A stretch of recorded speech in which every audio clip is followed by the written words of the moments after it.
Il y a toujours dans les sociétés dites modernes un problème d'acceptation mémorielle de la guerre. La guerre génère un traumatisme fort auprès des sociétés qui accélère en retour le sentiment de la nécessité d'un gouvernement fort, que d'aucuns appellent dictature, quand il serait nettement plus opportun de parler de gouvernement d'exception. La notion même d'exceptionnalité et d'anormalité dans le domaine du politique devient de plus en plus la norme. Et cette norme entraîne de nouveaux comportements sociaux et civiques qui légitiment, en retour, le besoin pour les individus de se soumettre à une institution protectrice et capable de leur offrir tout à la fois la sécurité, mais aussi une vision positive de l'avenir. Il est donc en l'état indu d'évoquer le phénomène politique dictatorial comme étant une simple conséquence de la guerre, car il est en réalité un tout qui se substitue à l'état de guerre pour mieux le dépasser définitivement et historiquement. Ça suffit, vous vous taisez pendant que je parle, ça suffit. La voilà, la dictature. N'importe quoi, c'est autrement d'abord. Qu'est-ce que tu veux dire exactement? Bon, je vais t'expliquer, Paul. Avant tout, une dictature, c'est l'obéissance totale et absolue. Un peu comme ça, tu vois. Bonjour, monsieur le professeur. D'accord, Jean-Xavier, tu as raison, mais il me semble que dans une dictature, tout le monde a des uniformes, tu crois pas? Bonjour, professeur. Je suis d'accord avec toi. Mais si on part par là, dans une dictature, il ne pourrait pas y avoir de Chinois. Ce serait interdit. Bonjour, professeur. Ok, c'est vrai, mais on oublie l'essentiel. La dictature, c'est avant tout un chef, non?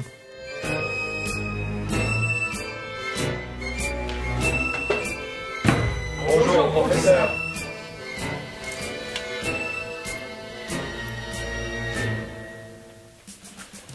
Il faut pas oublier une bonne milice, sinon ce n'est pas une dictature. Bonjour, professeur.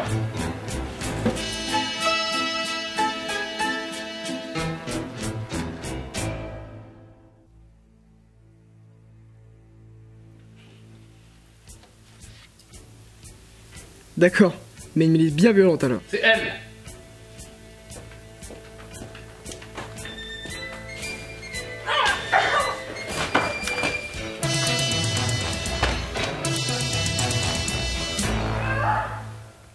Mais carrément, t'as trop raison, c'est exactement ça. Mais vous êtes vraiment cons, vous. Vous avez rien d'autre à dire que ces clichés de gamins.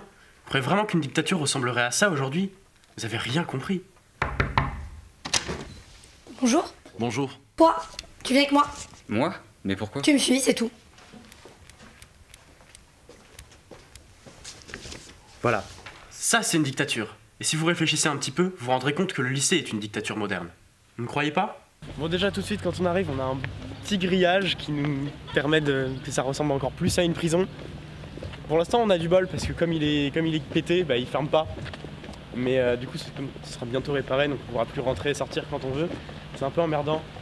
Pareil, plan Vigipirate, ça aussi c'est chiant à ce niveau-là. Ça par contre ça marche bien, on peut plus vraiment rentrer et sortir comme on veut.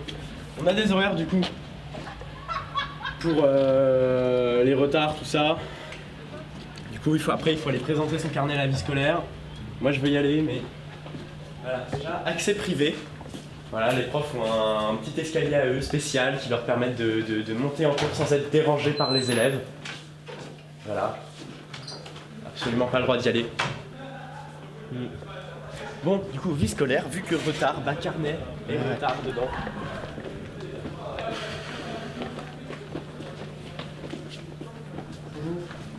Qu'est-ce que c'est que ça? Éteins ça, s'il te plaît. Ouais. Non mais n'importe quoi. Harold, tu vas me dire que t'es encore en retard là? T'as vu L'impression le d'exagérer? putain. Tiens, dépêche-toi.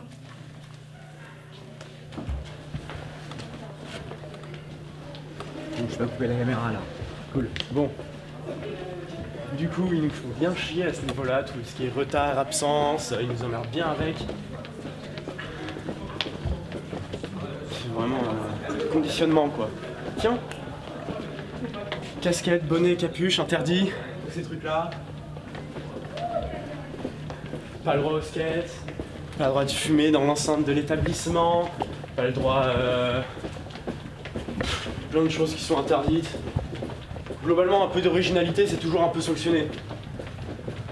À partir de là, tiens d'ailleurs, parlant d'originalité, même les copies originales sont sanctionnées. Ils mettent des notes en plus. Hop, des notes avec des commentaires un peu désobligeants souvent, histoire de... Du coup, la salle des professeurs, cet endroit spécial. Je sais pas pourquoi ils ont une salle, mais en tout cas ils ont une salle, on n'a pas le droit d'y rentrer. Voilà. Autre chose, du coup il y a une sonnerie aussi, ça c'est toujours bien la sonnerie. C'est à heure fixe, donc ça nous permet d'être bien conditionné. Toutes les 55 minutes ça sonne.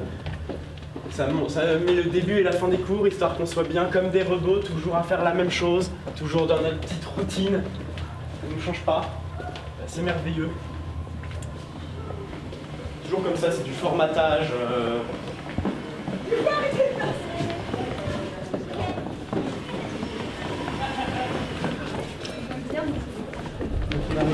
La cantine, c'est merveilleux. Petites affiches qui nous montrent comment se comporter. Voilà, être responsable, être solidaire, avec des petites explications de ce qu'il faut faire. Quand on arrive ici, on va passer notre badge, faire la queue, prendre notre repas qui, soit dit en passant, est toujours dégueulasse. Avec encore d'autres affiches qui nous expliquent comment bien manger. Voilà, de l'eau tant que tu veux, encore heureux. Et du coup, l'espace réservé aux professeurs. Attends, ils sont là. Ah merde. Bon.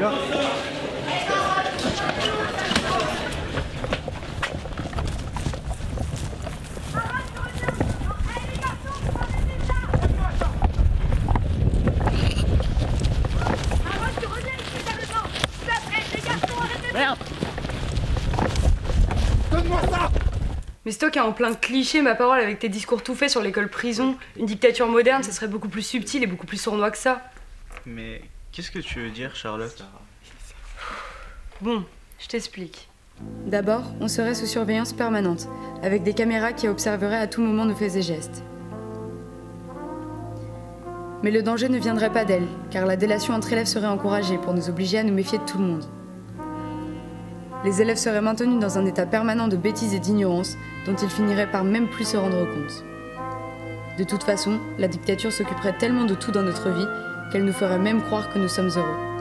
La violence quotidienne ne serait jamais véritablement physique, car c'est bien trop voyant, mais elle serait beaucoup plus sournoise. De toute façon, ce sont les élèves eux-mêmes qui s'imposeraient la discipline, sans que personne ne leur impose directement. La pression sociale serait telle qu'il ne serait quasiment impossible d'être différent. Et bien sûr, pour tous ceux qui auraient l'audace de ne pas se soumettre, il y aurait des traitements, comment dire, appropriés. Non mais c'est pas bientôt fini. Virgile, Harold, Paul, Jean-Xavier, Charlotte. Ça fait 1 heure que vous n'écoutez pas. Eh bien, puisque vous voulez pas travailler ici, ce sera mercredi, 2 heures de colle, et puis c'est tout. Bon, vous avez 2 heures pour m'écrire en commun une nouvelle autour du thème de la mémoire de guerre. Je reviens dans 2 heures, j'espère ne pas être déçu une nouvelle fois. Et je vous rappelle que je veux un travail de groupe. Bon courage.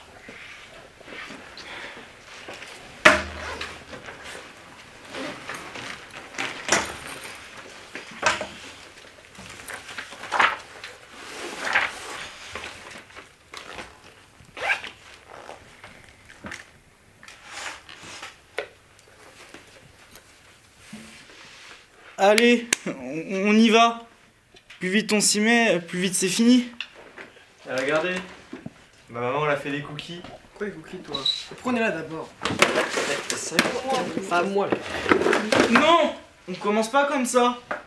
On a été collés et pour moi c'est la première fois. Et j'ai même pas fait exprès, donc on fait ce que le prof nous a dit sur les mémoires de guerre. Bon, les mecs, vous faites ce que vous voulez, mais moi je le fais ce devoir.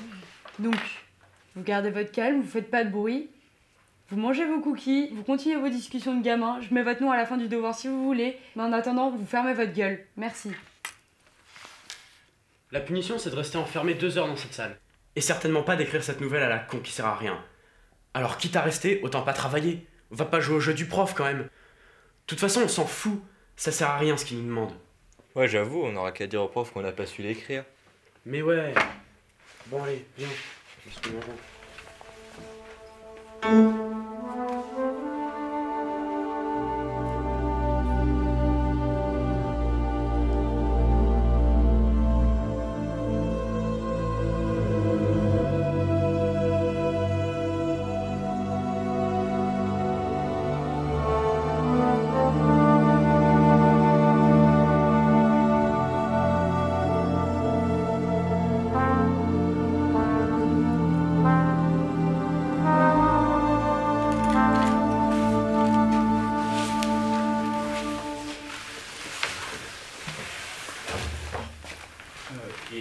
Y a quelqu'un? Je peux m'asseoir. C'en est où? Il te reste des cookies? Non, t'as tout mangé tout à l'heure. Charlotte, il te reste du manger du soir? Écoute, toi, je sais pas si je te l'ai déjà dit, mais tu dois quand même t'en douter. T'es juste con. Donc tu t'éloignes de moi et tu fermes ta gueule. Ouais, mais pas. Toi là, Charlotte aux fraises là, tellement conne comme ouf, tu sais même pas faire des cookies. Non, mais t'as vu comment tu lui parles? Tu t'excuses tout de suite. Mais attends, retourne-toi là, je t'ai pas parlé là. Ok, on travaille pas, mais au moins on s'engueule pas. Si on s'engueule et qu'on se divise, on joue le jeu du système qui nous oblige à rester enfermés ici en nous faisant croire que c'est notre faute. Putain, réfléchissez, merde.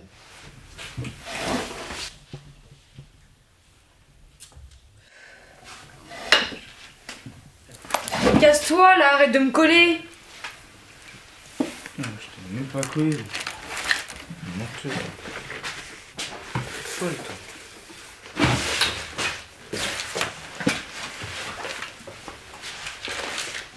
Mais tu vas pas l'allumer à l'intérieur? On s'en fout, le prof est parti. Mais quand même. Écoute, si ça t'emmerde, tu dégages. De toute façon, tu vas chier tes poumons.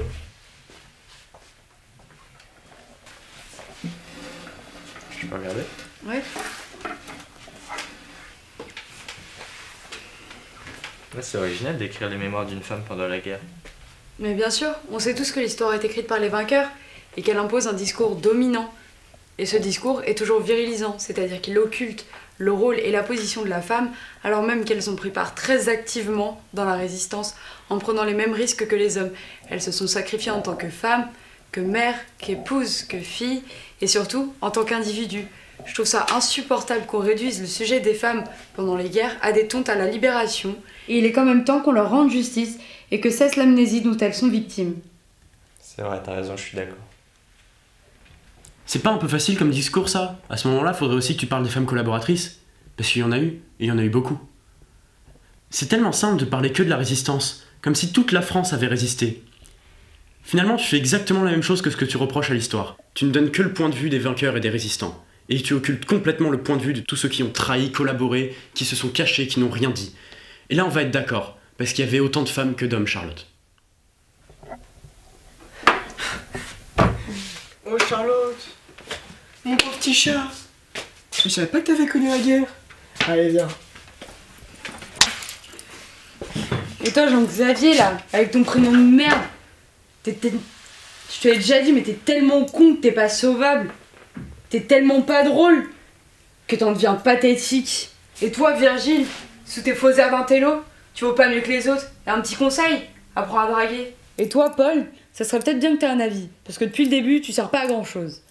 Et toi, Harold, mis à part faire des beaux discours et faire la morale à tout le monde, et refaire le monde à longueur de journée, dès qu'il faut travailler ou agir, y a plus personne. Maintenant, vous fermez vos gueules, moi je vais travailler, finir ce putain de devoir, le rendre, et plus jamais vous adresser la parole. Ça va, Jean-Xavier? Ça fait trop mal, j'espère. Je sais que vous me prenez pour un con. Moi, j'ai toujours pris pour un con. Mais je suis pas con. Je suis différent. C'est tout. Maman dit que je suis spécial. Vous êtes fragile, c'est d'un pathétique. Arrêtez de chialer, de vous plaindre, et battez-vous, merde! Et toi alors? Arrête de donner des leçons et d'être au-dessus des autres. Tu fais rien. C'est trop facile. Et espèce de vieux hippie. Moi j'ai pas de chance parce que j'ai choisi de travailler et de réussir. Tu verras toi quand quand tu seras sous les ponts, drogué ou chômeur. Moi j'aurais fait l'ENA et je serais président. Et j'aurais pris ma revanche sur vous tous. Allez, ta gueule.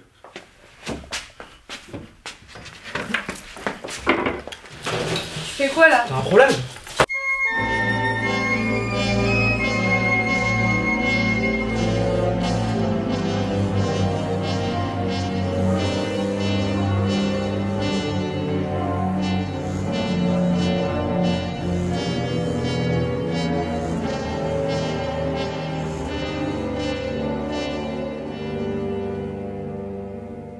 L'autre fois, on était en cours d'histoire. Et on s'est pris 2 heures de colle par le prof. On avait un devoir à faire en commun sur la mémoire de guerre. On était 5 et on s'est fait enfermer pendant 2 heures. Et ça s'est plutôt mal terminé. Le prof était tellement content de nous qu'il nous a félicités. Le prof est tellement con qu'il nous a mis une bonne note alors que j'ai rien foutu. Et le professeur nous a mis une bonne note alors que les garçons n'ont absolument rien fait. Mais le prof a vraiment voulu valoriser le fait qu'on ait travaillé ensemble. Le prof nous a évidemment mis une bonne note, mais si je l'avais fait tout seul, elle aurait été meilleure encore. C'est la preuve que je suis pas con, juste un peu spécial, mais je peux même me faire des amis. C'est la preuve que ce système est stupide et que les notes servent à rien. Et le pire, c'est que les autres, ils sont totalement soumis. C'est vraiment la preuve que les mecs sont inutiles. Une fille va plus vite que 4 mecs. C'est quand même la preuve qu'on a plein de choses à s'apprendre. Moi j'ai appris plein de choses sur les femmes pendant la guerre, le roulage de joint et la violence dans les milieux scolaires. C'est la preuve que j'ai pas besoin des autres et que grâce à mon intelligence, je peux les utiliser à mon intérêt. Alors la punition de mercredi? Écoute, je sais pas, je l'ai pas lu, mais j'ai mis une bonne note. Ah bon? Moi, tu sais, je fais ce qu'il me dicte.